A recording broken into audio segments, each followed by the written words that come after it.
How you doing? Huh? Mom rolling shit, isn't it? Right? This was last week.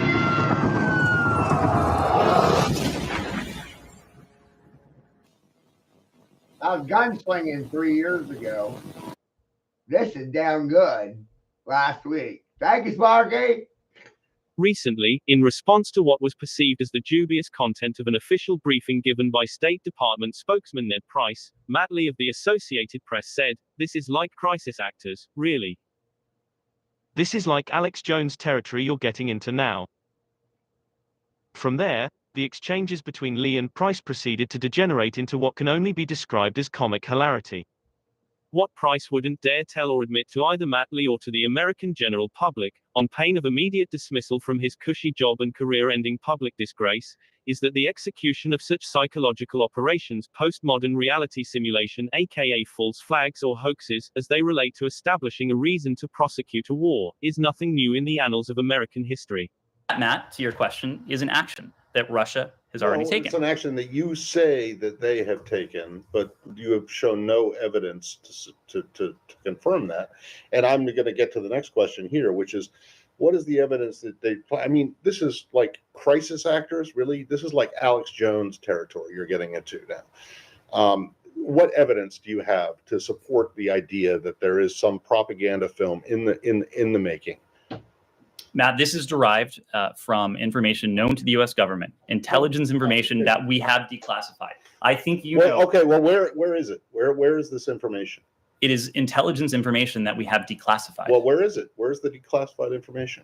I just delivered it. No, you made a series of allegations and statements. Would you like us to print out the topper? Because you will see a transcript of this briefing that you can print out for yourself. That's not evidence, Ned. That's you saying it. That's not evidence. I'm sorry. Truth is, the sinking of the Maine in 1898 to begin the Spanish-American War, the assassination of Archduke Ferdinand which caused U.S. military intervention overseas in World War I, the Japanese attack on Pearl Harbor on December 7, 1941 which precipitated the U.S.'s involvement in World War II, the Gulf of Tonkin incident in 1965 which escalated U.S. military incursions in Southeast Asia, and the controlled demolition of New York's Twin World Trade Centers and Building No. 7 on September 11, 2001 which led to the U.S. invasions of both Iraq and Afghanistan. To name but just a few instances, all were deliberately staged psychological operations which were utilized as justifications for war. In addition to the fact State Department spokesman Ned Price was trained at Georgetown University, a Jesuit-founded military fortress, according to his official biography published at Wikipedia, Price has also worked at the CIA, yet another Jesuit-controlled arm of the international intelligence octopus. In essence, Price is merely the latest in a long line of Jesuit-trained prevaricators and spin masters employed by the U.S. corporate government in service to the interests of the Jesuit Superior General at the Vatican. Here's something else Ned Price is sure to never relate to the American public either. Russian Premier Vladimir Putin is a fabricated character scheme portrayed by an award-winning Hollywood actor. I think we should say that those nominated for the best performance by an actor are Marlon Brando in The Godfather, Michael Caine in Sleuth, Laurence Olivier in Sleuth, Peter O'Toole in The Ruling Class, Paul Winfield in Sounder. The winner is... The purpose of U.S. government psychological operations. Though to a majority of the American public, most of whom have yet to become initiated into entertaining such ideas, the very notion of false flags, aka psychological operations, postmodern reality simulation, mentioned during an official government briefing given by a State Department spokesman may seem conceptually radical or even absurd. Nevertheless, when considered in the grander context of geopolitics on the world stage, their predominance as a traditionally effective instrument of American foreign policy is not such an incredible or novel idea. But to what end does the staging of psychological operations ultimately serve? The U.S. corporate government, presented through varied formats beginning in the early 20th century such as newspapers, magazines, radio, and television, has harnessed the authoritative and influential power of the MSM and the Internet, aka Jesuitical Ratio Studiorum, to execute psychological operations, to the effect of thoroughly manipulating and to even ultimately controlling public perception and consensus opinion, which, within the last decade particularly, has quickly manifested into a virtual collective hive mind. Those working at the highest levels of the US corporate government have always known, when the public can be steered towards supporting a war overseas against a perceived enemy, enemies which have always existed only as tools of government propaganda. Osama bin Laden, aka Barack Obama, Jerry Seinfeld, existing as a prime example. They are acting in the interests of the international bankers of the Crown Temple in the City of London who own the US corporation, with the intent of influencing the thoughts and behaviors, hearts and minds, of its citizens. Behaviors which will subsequently, unwittingly but perpetually drown them in financial debt.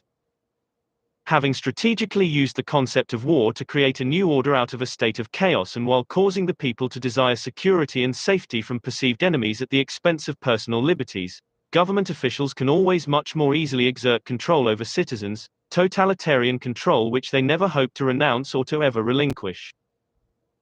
Since the era of the 1930s, with the passage of UCC 2107, the War Powers Act, the U.S. corporation has been officially bankrupt, meaning, each human resource person or corporation has been bonded as collateral against the debt owed to the Federal Reserve, a private subsidiary of the Crown Temple, aka 1 Square Mile, in the City of London, which, in turn, is connected to the Vatican Bank, aka Holy See, and to the SNB, Swiss National Bank.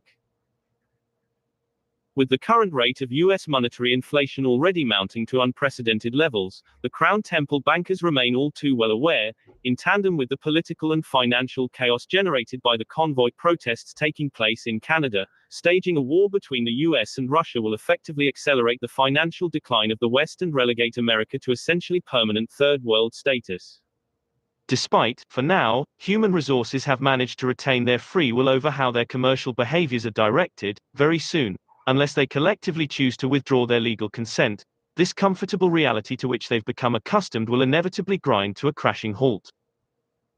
Soon, within less than a decade, per the UN's sustainability goals of Agenda 2030, with the global implementation of the graphene oxide blockchain cryptocurrency brain surveillance interface financial system based on body activity, human resources will find themselves no longer able to exercise autonomy or free will over how they choose to spend their finances. To paraphrase the words of WEF chairman Klaus Schwab, aka King Harald V of Norway, everyone will own nothing while made to believe they are still happy, or else.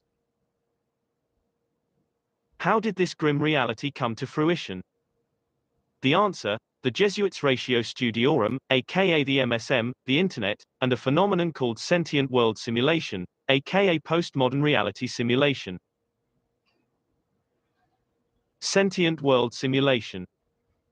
According to an article published at emerge.com, Sentient World Simulation is a program based out of Purdue University's Synthetic Environment for Analysis and Simulation Laboratory.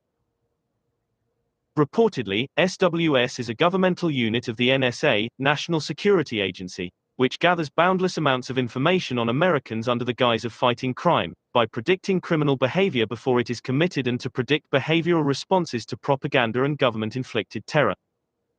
The article at emerge.com goes on to detail, SWS relies on keeping tabs on citizens and gathering data by tracking phone calls, credit card receipts, social networks, GPS tracks, internet searches, Amazon purchases and EZ-Pass records. The program SWS, reports emerge.com, has amassed databases so profound they can now look so deep into a person's life they can predict their thoughts and future actions with relative certainty. The creation of AI-based programs such as SWS enables the MSM to accurately predict how a targeted population demographic is likely to react to the ongoing narrative of any particular news story, even before it is released for public consumption. In truth, as the article at emerge.com more than implies, similar AI systems, like those AI projects at Microsoft, for example, have been influencing the social and political behaviors of American society for longer than most would like to admit. Now, in the 21st century, and with the Obama administration's repeal of the Smith-Mundt Act, The role of AI systems in shaping the narratives of propaganda, psychological operations which are targeted at segments of the American population has grown to become quite standard. But what the article at emerge.com fails to report is that strict and routine applications of postmodern reality simulation, aka psychological operations, using AI programs such as the NSA's SWS are merely a modern-day manifestation of the Jesuit order's Ratio Studiorum, a fact State Department spokesman Ned Price, given he was trained at Jesuit-founded Georgetown University, would certainly well understand. According to Wikipedia, the Ratio ATQ Institutio Studiorum Societatis Jesu, the official plan for Jesuit education, often abbreviated as Ratio Studiorum, Latin, Plan of Studies, was a document that standardized the globally influential system of Jesuit education in 1599. It was a collection of regulations for school officials and teachers. Wikipedia goes on to add, the work was the product of many hands and wide experience, but it most directly derives from the efforts of an international team of academics of the Collegio Romano, the Jesuit school in Rome. Today, over 5 centuries later, the Jesuits' Ratio Studiorum has manifested into what has become more familiarly known as the Internet. In combination with the MSM and the ubiquity of digital social media platforms, the Society of Jesus is able to continually operate a full-spectrum dominance of triangular psychological warfare from their headquarters at the Vatican in Rome. With complete control over intelligence gathering, mass surveillance-oriented organizations such as CIA and NSA, with control over digital social media platforms and related social media influences through their hegemony over Silicon Valley, which is closely tied to Jesuit-founded Santa Clara University, as witnessed by the public's virtually uniform fearful reactions to COVID-19 pandemic propaganda. Over the last 2 years, the Ignatian Society of Jesus and its Superior General has been able to significantly widen the scope of their Ratio Studiorum into a system of triangular psychological warfare, consisting of the Internet, social media platforms, and the MSM, to bind an emotionally vulnerable and psychologically infantilized American public together into a virtual collective hive mind, one which is rendered reliant upon the US corporate government for not only crisis solutions, but for its financial sustenance and for its personal safety and security.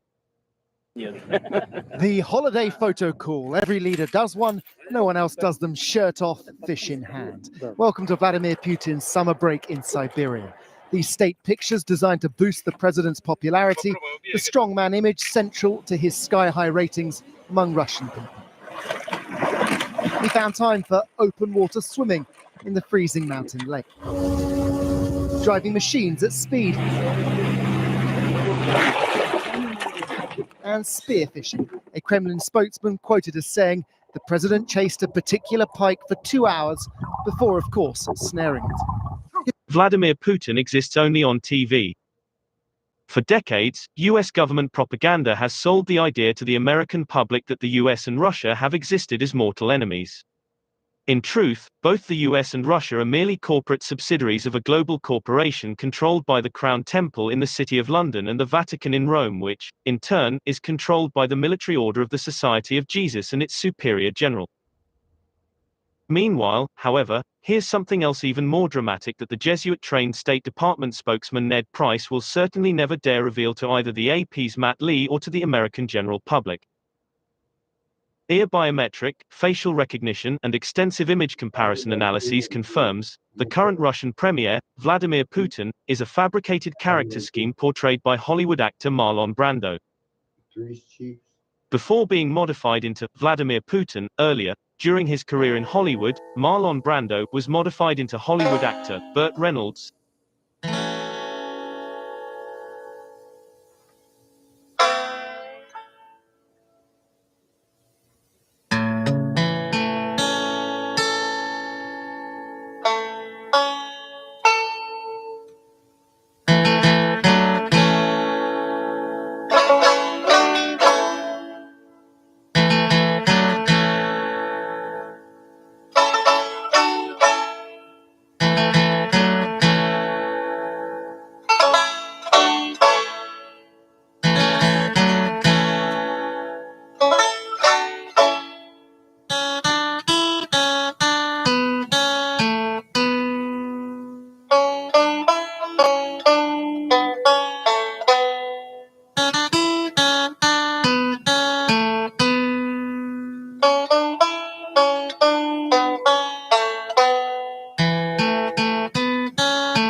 The fabricated character scheme known as Burt Reynolds, aka Marlon Brando, has also been modified, with generous latex stippling strategically applied to portions of the facial geometry to better conceal the identity of the host actor, live-action role player, into the popular television talk show host known as Dr. Phil McGraw. Turns out, further and extensive ear biometric, facial recognition, and image comparison analyses confirms Marlon Brando is hiding an even darker family secret. A close family relation of Brando's, Hollywood actor Rod Steiger, has been identified as the live-action role player who portrayed the fabricated character scheme known to world history as former Russian leader, Mikhail Gorbachev.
Mind blowing.